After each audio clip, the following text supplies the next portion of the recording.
Every 10th episode, I break down questions submitted from listeners just like you, and sometimes even from those in my online programs or my coaching program, Building a Referable Business. So since this is a 10th episode, here we go.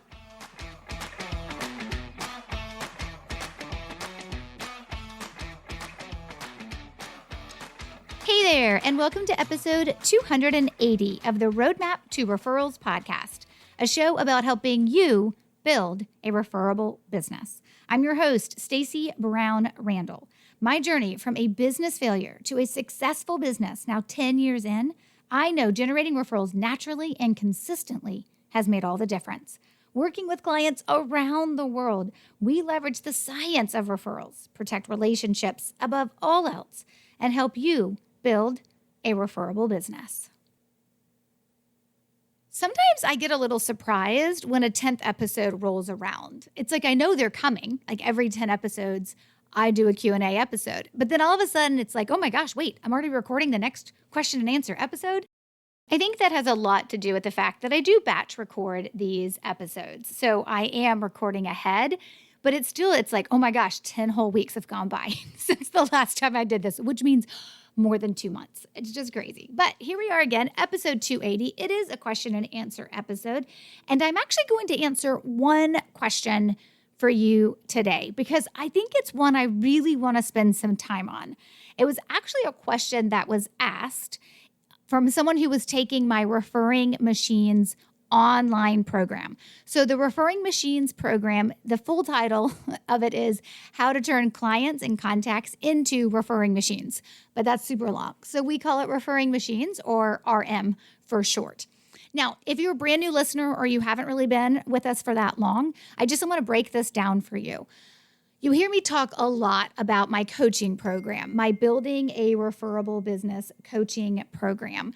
And that coaching program is where you get access to all of the strategies, plus you get one-on-one access to me, and you get access to me on a weekly basis when I answer questions for my coaching clients.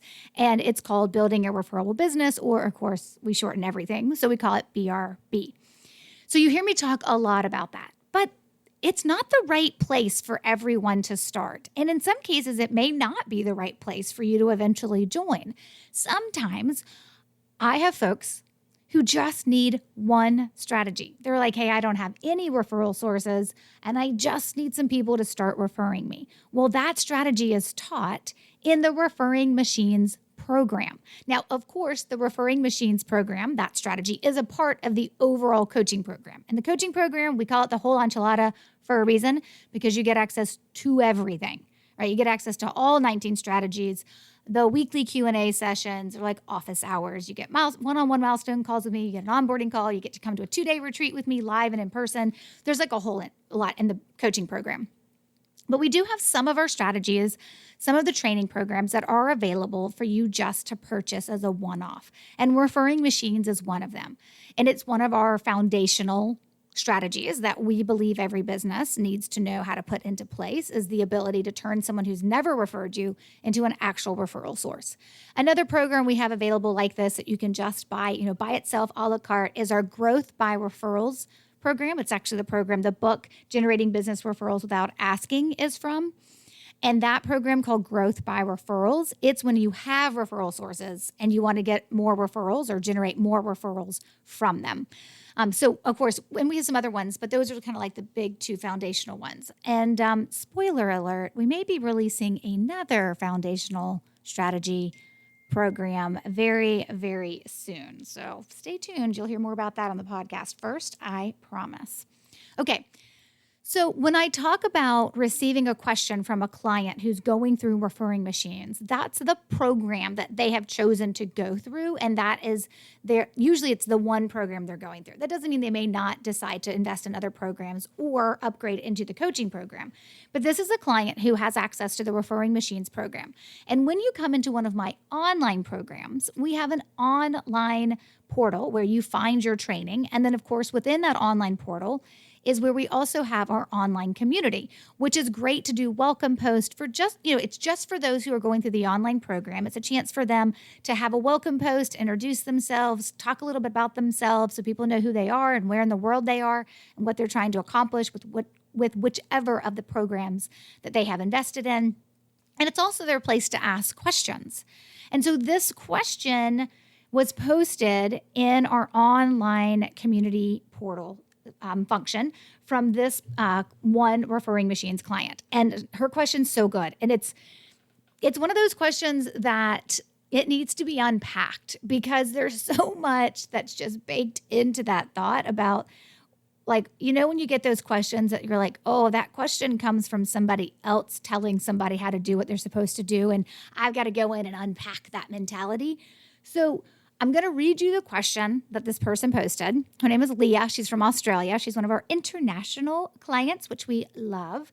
And she was referred to me by one of my referral sources that is actually in Australia. She's also referred me a CPA that I've worked with, in the past as well. So she's an awesome, amazing referral source. Shout out to Naomi Gora. She's also been on the podcast before as well.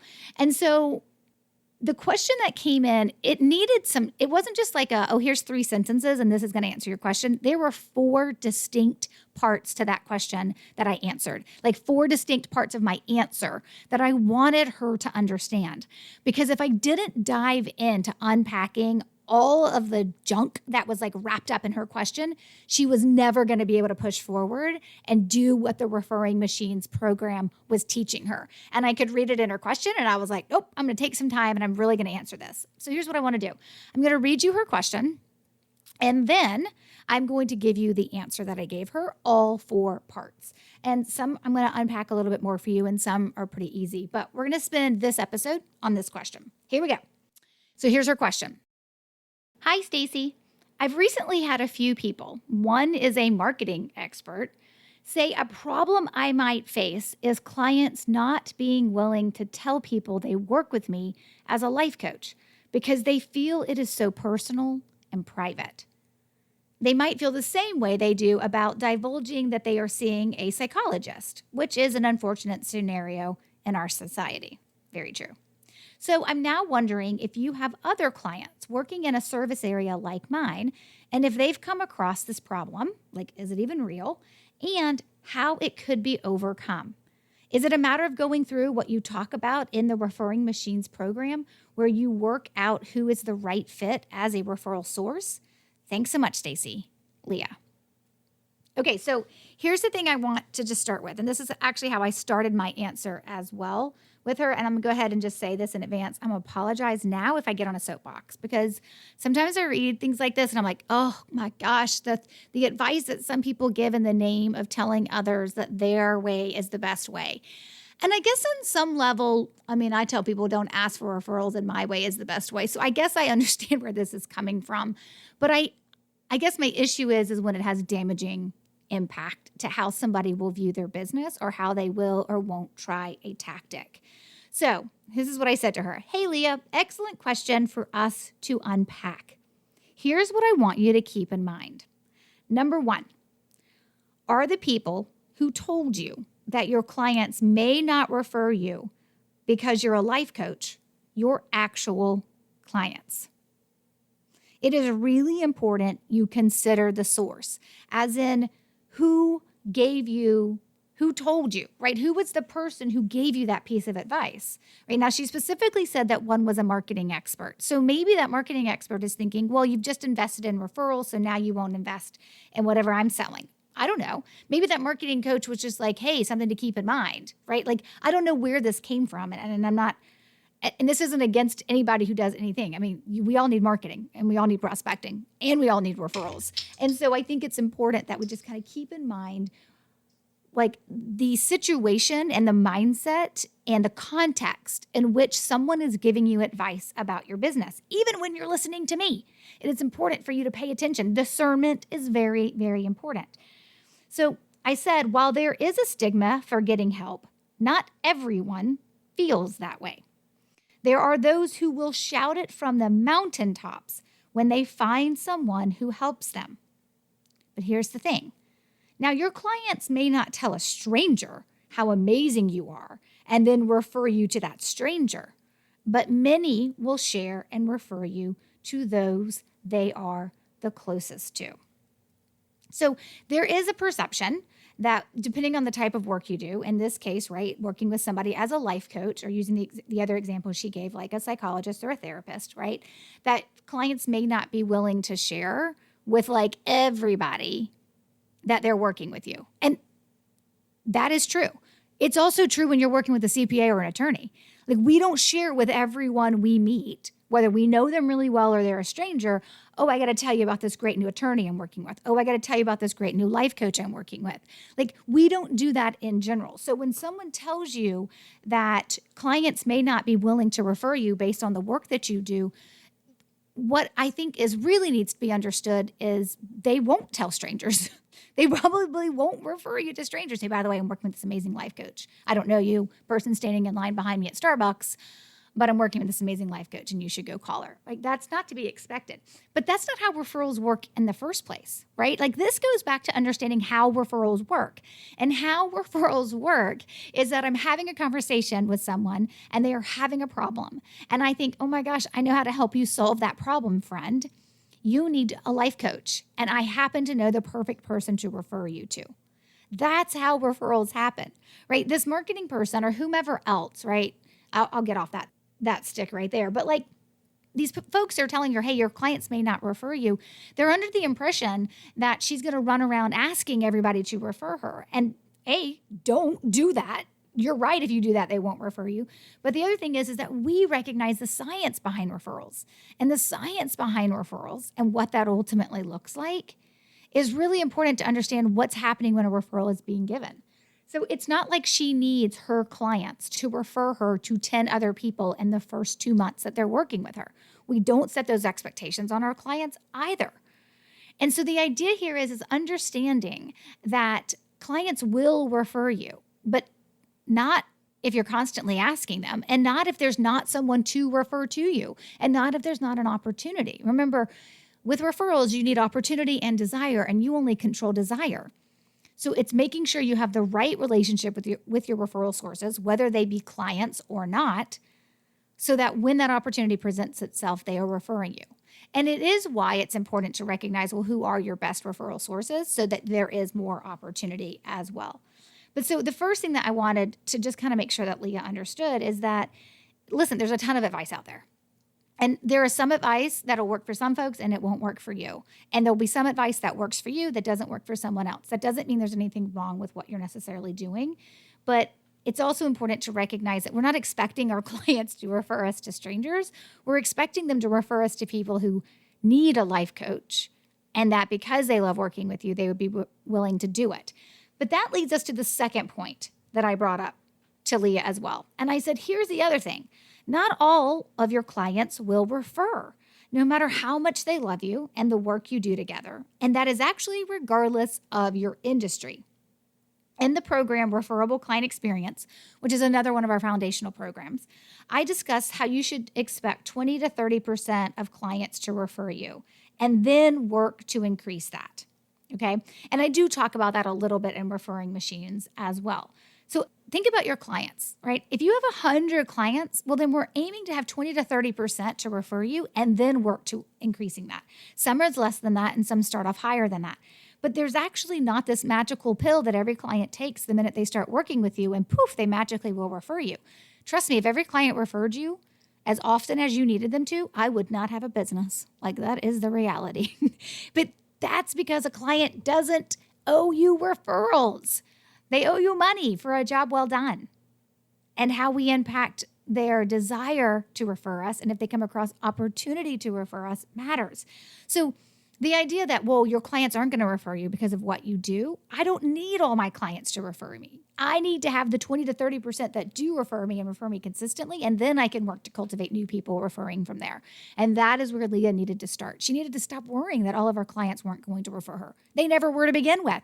We're looking for a smaller percentage and then increasing that, right? And making sure we understand exactly what that looks like as we kind of move up in terms of the clients that do refer. So yes, will there probably be people who are like, I'm never telling a soul that I'm working with a life coach? Of course. But our statistic equates for that. Like, we know that's going to happen. We know that there will be people who love us and don't refer us.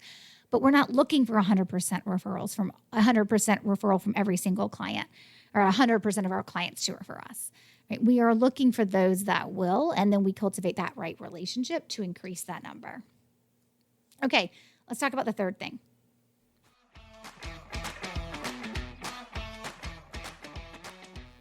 Hey there, pardon the interruption. Let's change your business in 2024. Let's work together to double, triple, or quadruple your referrals. I want you to join me inside my coaching program, Building a Referable Business, where you will have access to this training we're talking about, referring machines, plus 18 others. Not that you'll probably need them all. Find all the details of the BRB program and the link to complete your application at stacybrownrandall.com/referable. Now back to the episode.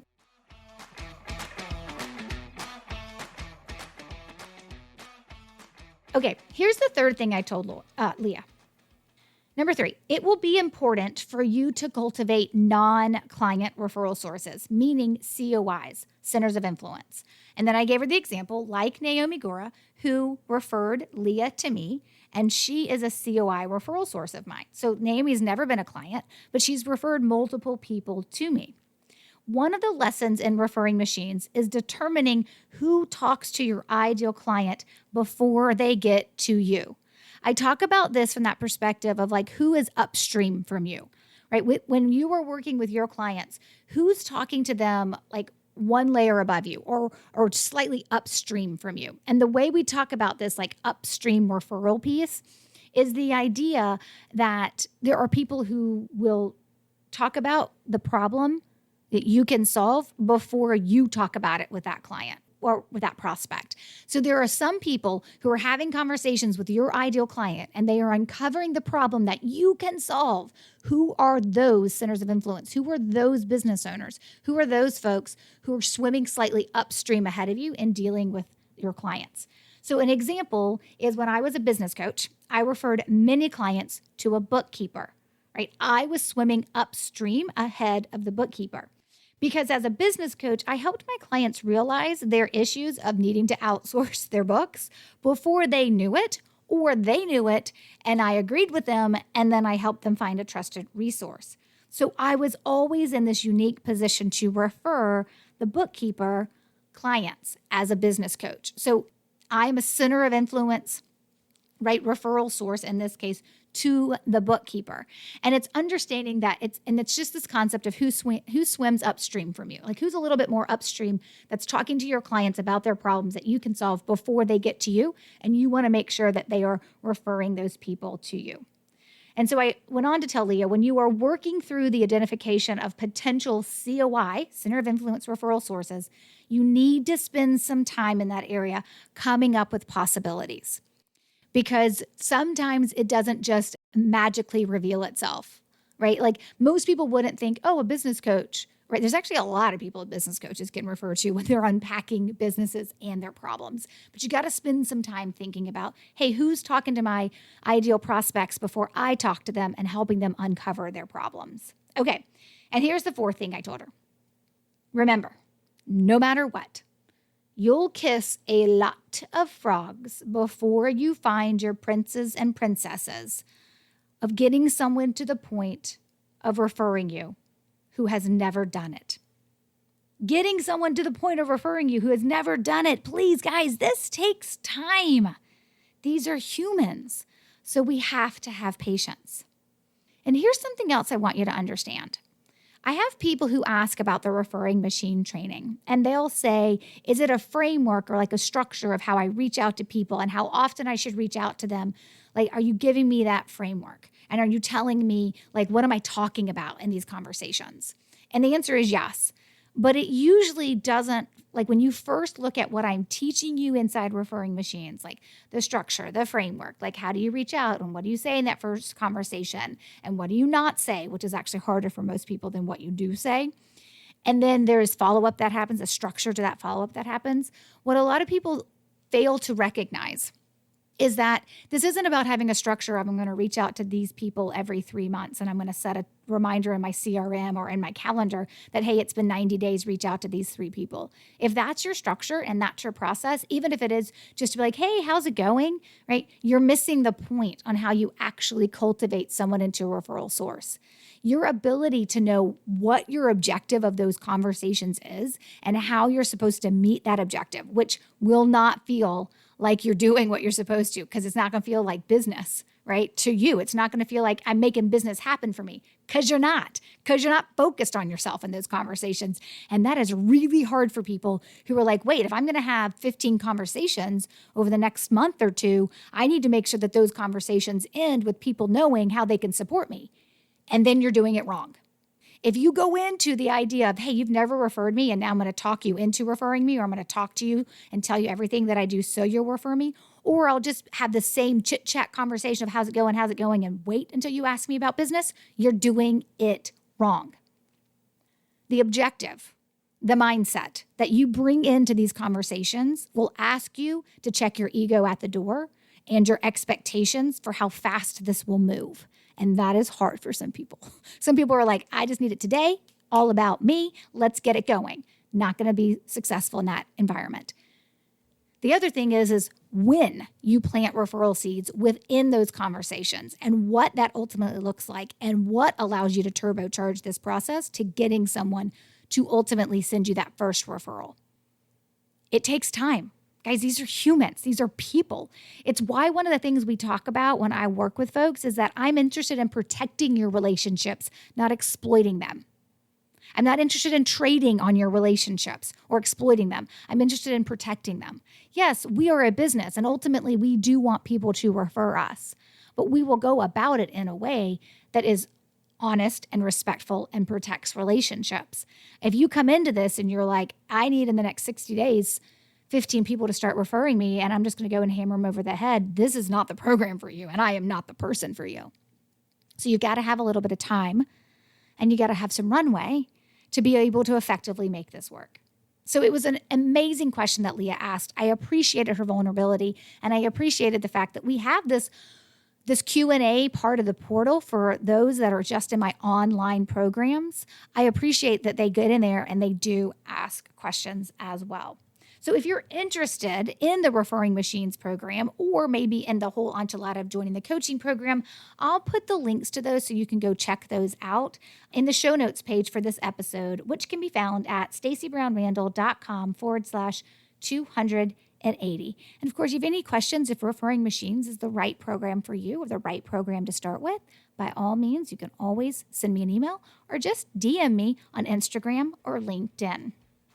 Okay, coming up next is episode 281, and we're going to talk about something that may be holding back your referrals. Until then, you know what to do, my friend. Take control of your referrals and build a referable business. Bye for now.